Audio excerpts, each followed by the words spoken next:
Good morning, everyone, or it's morning here. I don't know if y'all are watching this in the morning or in the afternoon, but my name is Morgan. I am the Executive Director of Sports for the YMCA.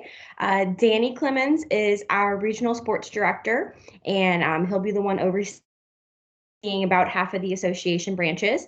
I appreciate y'all bearing with us as we've had to move the season start date and adjust our timelines because of the winter storm last week. I hope everyone's staying safe and that your houses are back to normal if you lost power at all. I know a lot of folks did. So we are going to I'm pre-recording this meeting so that way I can shoot it out to everyone and you can watch it on your own time. But I wanted to get the coaches and the parents information regarding the season. So for coaches, we're going to go through and if you're new, then this will be some good information. If you are a returning coach, this is going to be new information for you guys as well because a lot has changed since the last time we played volleyball a year ago. So we're excited to have you guys back, and we do have some new safety protocols in place and some things that are happening. We have a smaller league this go around, our first time back at it.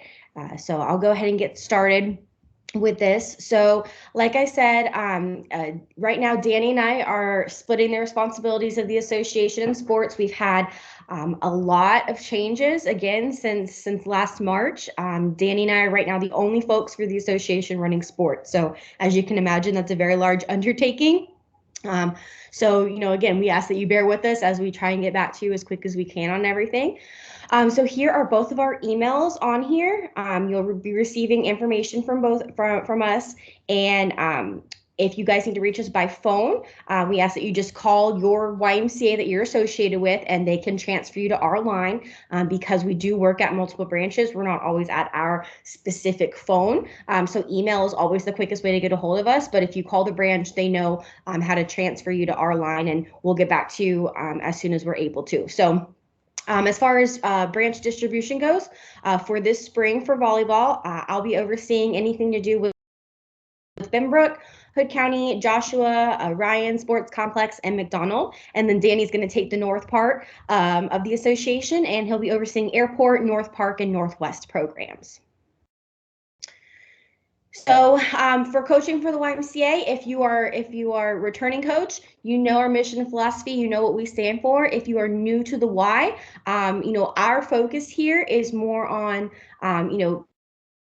developing kids' skills, but making sure they're having fun in a positive environment and that they're building their character. So we do not keep score. We'll keep score during the game, but we do not record standings. We do not have a tournament at the end of the season any longer. So we don't want folks to be so focused on the scoreboard. We want to make sure that those kids are developing, and that doesn't always translate to the scoreboard. So as long as they're having fun and they're in a positive environment, that's what we want to see. So as far as our mission and philosophy goes, we put Christian principles into practice through programs that build a healthy spirit, mind, and body for all. And again, as you can see, that statement doesn't say anything about winning. It doesn't say anything about the score. It doesn't say anything about, how awesome they are at a certain sport and an elite athlete. It's really just to build themselves as kids and make sure that when they leave our program, that they're better than when they came in it. So along with that, we do expect everyone to participate and everyone to get equal playing time. For volleyball, this is pretty simple because all you do is you rotate one player in, one player out. So it's really easy to get that rotation going. We do not want anyone sitting on the bench. If a player is hurt or if for some reason they just don't feel like playing that day, that is all right. But just go ahead and let make sure the parents aware of that if the child decided they just mid game didn't want to play anymore, and then make sure our referee knows that too, so that way we understand why there's a kid sitting on the bench that day. And again, we'll talk about practices later on, but we don't want players being penalized for missing practice. A lot of times it's not something that the player can control, and we want to make sure that on Saturday they still feel included in the team and they're still getting the same amount of time as everyone. So I'll touch on this briefly. For our annual campaign, if you guys have been around with the Y before, you've heard us talk about this. This is just a quick spiel to get this in your head and get you thinking about this. The fall is when we really ramp up our campaign, but we do some work on it in the spring. So we want everyone to be aware of what it is. So our annual campaign is the way that we raise scholarship funds to fund families and kids to be able to participate in the Y. So this can go towards membership fees, any program, so sports, swim lessons, day camp, after school care, anything like that. And then, it allows them to participate when they might not have been able to. But in order to fund that, we have to raise money for it. So this year, we raised just over $1 million to across the association to fund those. And without that, a lot of folks might not be able to participate. So it's super important. You'll hear us talk about it more, but I just wanted to, kind of let you guys know what it's called, what it's for, so that way when we do talk about it, you can talk to your teams about it and you're familiar with what it is. So being a YMCA volunteer, it comes with a lot of responsibilities, and we know that you guys are volunteering your time. We are so appreciative of it, and we stress to the parents that you guys are taking time out of your lives to coach the kids, and that they need to be as supportive and helpful as they can. So to start off, you do have to have a cleared background check on file. So we have an online volunteer system where you fill out the volunteer application, you fill out your background check, and you complete concussion training. Once all of those are completed, that information goes to our risk management department. They get information on who's cleared and who's not, and then they send that information over to us. So Danny and I can't see any of that. All we get is an email saying, who's cleared, who's still missing their concussion training, all that. So all of those three things have to be completed and cleared before we're allowed to give you access to your roster. So if you have not completed this before, I know a lot of coaches have. If you've completed the online portion, not the paper forms, then you do not have to renew your background check. Those are actually now automatically renewed each year, so they're run each year automatically. What you do have to go in and do is renew your concussion training. So if you completed it on March 5th of last year, then you wouldn't be able to go in and renew it until March 5th.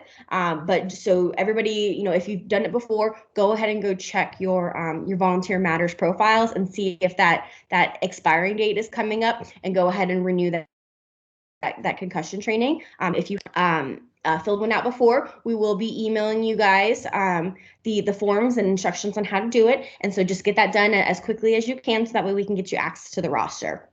As a coach, you are the example to your kids and the parents on and off the court. So they're going to feed off your reaction. So if you're being encouraging and supportive and just all around excited about the day and about the game, they're going to see that, and that's how they're going to react. What we don't want is coaches out there getting frustrated. We understand there's going to be calls that you might not agree with. There's going to be things that happen in the game that are frustrating, but always try and remain that positive attitude, because the kids will see that. So their eyes and ears are always on you. So make sure that you are being that good example to them. So as far as, practicing game plan, we recommend, think about it beforehand, maybe the night before, if you want to, set up who's going to start the game, how your rotations are going to go, come up with a practice plan.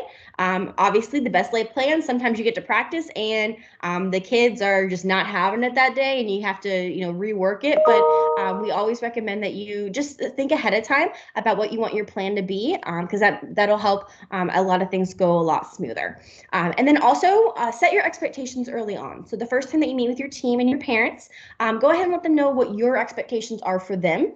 Is that being 10 minutes early to games? Is that, making sure that they communicate with you they're going to be out of town for a game or practice, how you expect them to act, their behavior, anything like that. So do that first thing, so that way as you go through the season, they know what to expect and they know, what you are expecting of them. So that way there's no confusion later on in the season. So our COVID safety protocols, this is why we had to stop last year, and we are back. Volleyball is our first indoor league coming back in a year. We only did soccer in the fall, and so we've only done basketball clinics so far. And so volleyball is our first league sport coming back indoors. And with that comes a lot of responsibility and a lot of things that we have to do differently than we did in previous seasons. So you guys will get a copy of our return to play guidelines. We have that on our website, so you'll get the link to that so you can read more in depth.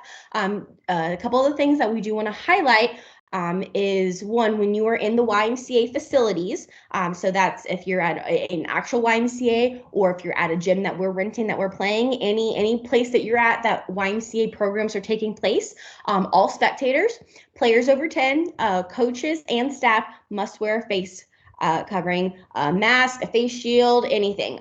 You have to wear that the entire time that you are in the facility. The only exception is that when players are on the court, players are allowed to take their mask off.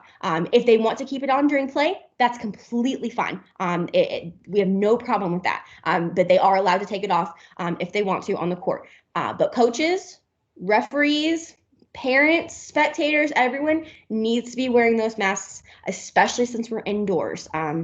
We require it outside, and we are definitely going to require it inside. So again, we're going to stress this to the parents, but we need you guys to stress this as well, because Danny and I, we're two people talking to a couple hundred.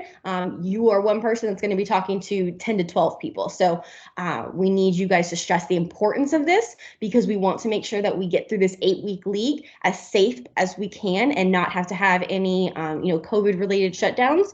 And we can only do that if everyone is on board to follow our safety protocols. As far as spectators go, because we are, again, indoors, we have limited space, we can only allow 2 adult spectators to attend with each kid.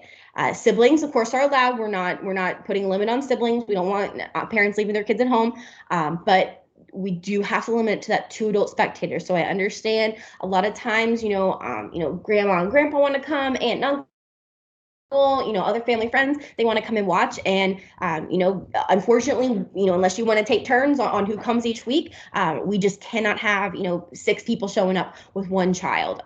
We'll be inside and on the court. You'll be close to it, so you can definitely live stream it if you want to, and get those videos to your loved ones. But we really do need parents to follow that and make sure that we do not overcrowd these gyms, or else we might have to lessen that if it's not followed. And then we are asking that we don't do group post-game snacks. So no more snack schedules, group pass outs. If you guys want to coordinate and say, hey, each parent bring your kid a bag of, fruit snacks and a drink, and, we'll go sit out in the parking lot afterwards and talk and have our snacks. But, we're not going to do that group pass out this season.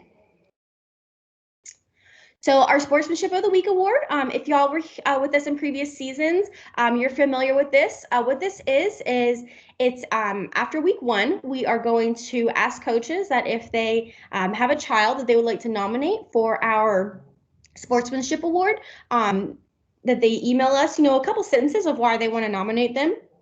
And we'll look through those. So this is based on, what that child did that was about their character. This has nothing to do with their skill, their playing ability, anything like that. It's, did they display the YMCA core values of caring, honesty, respect, responsibility, and faith? Did they do something during practice or a game that week that was just such a great teammate, such a great experience that they showed, and a great demonstration of good character. So if you do have a kid that you want to nominate, it's not mandatory at all. With all of our programs, we probably get no more than 4 to 5 submissions a week. So this is not something where we need every team to submit 1 person. This is just if you feel like you had a kid that week that demonstrated this, go ahead and send us over that story. So then after that, each week we'll kind of go through at each location, and we'll go through the submissions, and we'll pick 1 person to recognize each week, and they will get a sportsmanship award, and they will be recognized before their next game. And if you can see in this little picture, it's a red T-shirt that they get, and we take a team photo. I will say that each week I'll send all these submissions and the pictures we take to all of our executive directors and our membership directors, and they absolutely love reading these stories. Sometimes they get to post them on their Facebooks and highlight them there. We highlight them in our weekly email that we send out to parents. So it's just an exciting thing for the kids to participate in and get recognized for.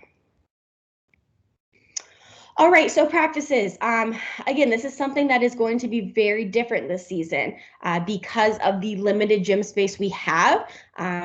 Practices are going to be different, and what we're able to offer is going to be different. A lot of y'all, especially with the North Park or the Northwest YMCA's, you're used to us playing in school gyms, but right now we are not able to access any of our ISD gyms across Fort Worth. So those are still not open to outside rentals, which is completely understandable from the school district's perspective. But again, that does limit what we're able to offer. We do have a smaller program this year, so each location is going to have one game facility. Sports complex has two because it's a bit of a larger program. But again, we don't have that a lot of space like we did before. So the practices are scheduled by you guys. You can pick the time and day that works best for you. Or you can wait to discuss it with the team to see what works best. And practices can begin on March 8th. So we get one practice before games begin, and then you can practice once a week after that. So as far as practice site availability, for the Northwest Y, games will be played at the downtown YMCA. That is the closest gym that we have available right now, and it's not too far of a drive from the Northwest area to downtown, especially on a Saturday morning. So we will have practice space available if you would like to book it during the week at the downtown YMCA. It is going to be limited. Right now, we just have Fridays available. And Danny will let folks know if you reach out and you want to practice here. Our time slots are 30 minutes, and that's all that we can really accommodate right now. Now you are 100% able to choose your own site to practice in. So if you have connections at a local gym that you want to practice at, that's completely fine. Or if your team decides, you know what, we're just going to play on Saturdays and we're going to learn then, and we're just going to commit to one time a week, that is completely fine.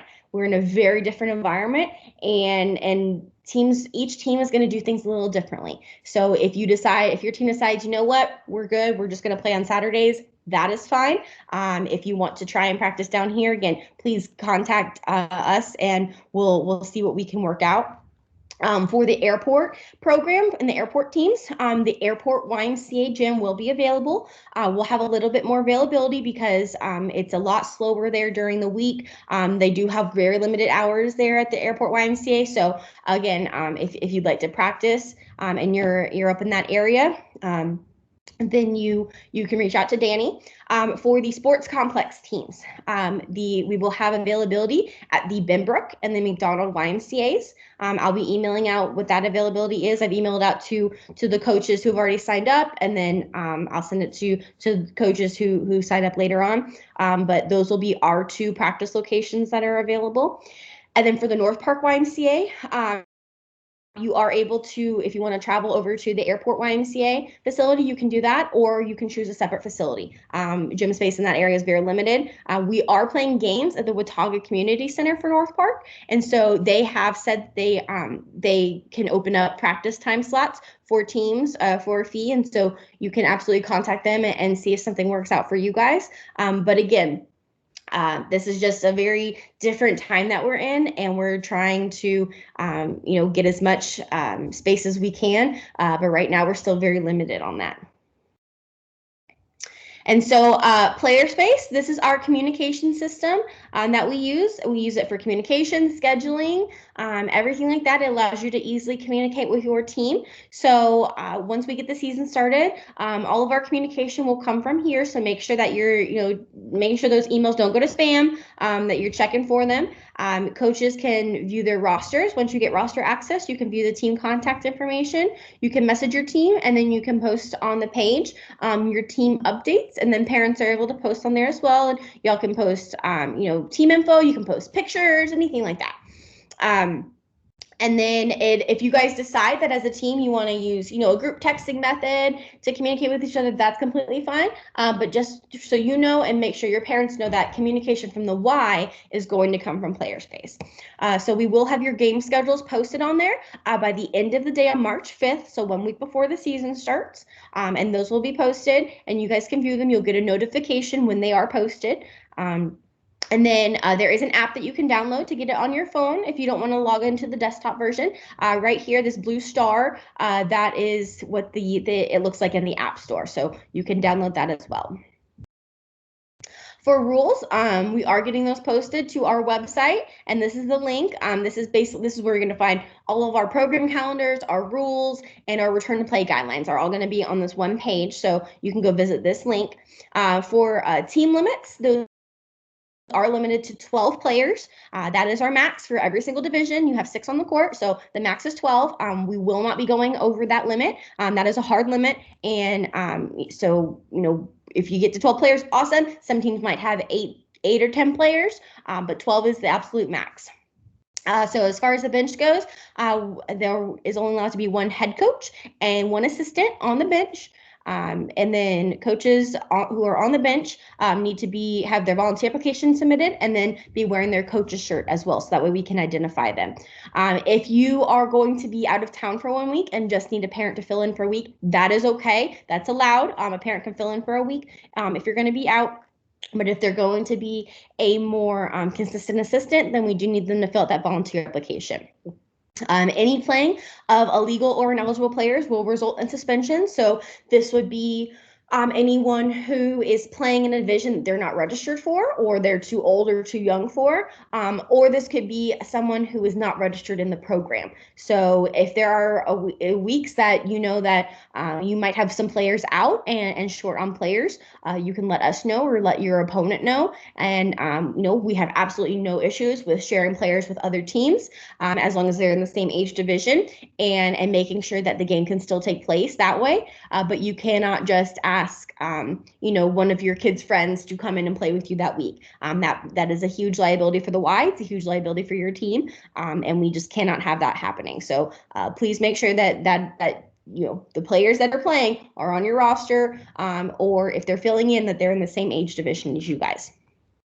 Any misbehavior from coaches or parents or players will result in suspensions. So again, this goes back to setting expectations for the parents. Our staff is there to make sure that your kids have a fun time, to make sure that we're enforcing the rules, and to make sure that the day goes smoothly.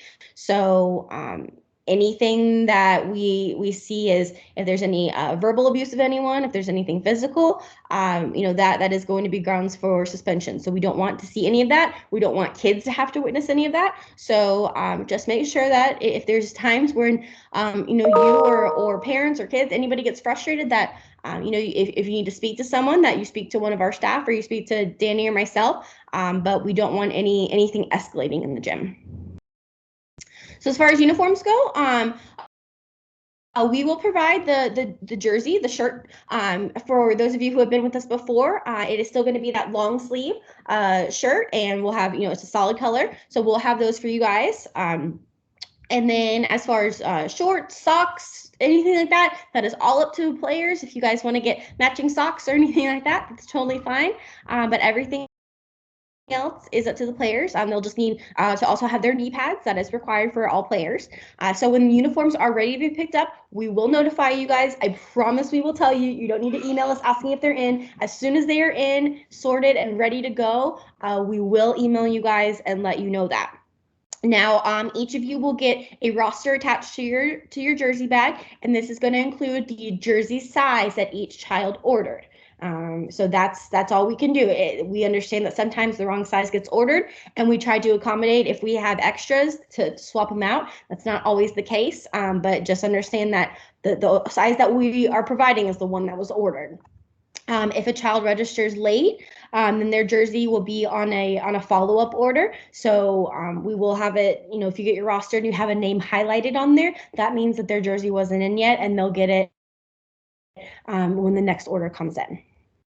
All right, so what happens next? So folks who have a clear background check on file will be given access, or may have already been given access to Player Space to get your roster. So go ahead and start reaching out to your teams. We ask that parents are contacted no later than March 7th.